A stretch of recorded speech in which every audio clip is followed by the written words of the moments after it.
this painting is called Odin, and it's Hitler riding a freaking horse, and it looks like Hitler, but the painting is made in when Hitler was born. I'll just show you, like, it's really weird. Hitler painting, birth date, I can't remember what it's called, but it's so freaky.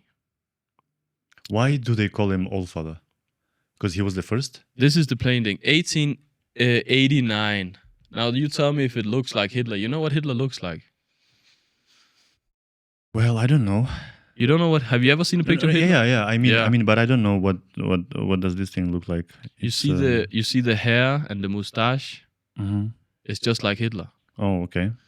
Yeah. This is a painting by who? By some painter, and it's a painting of Odin, because it's said in the old story that Odin would come and create chaos and like kill everybody, right? And the date Hitler was born, this painting was made of him. And it looks just like Hitler. But this guy didn't know nothing about Hitler. And Hitler later came and did the things, right? Mm. And then Carl Jung said he was possessed by Odin. Maybe It's too weird. That's the type of stuff I'm into.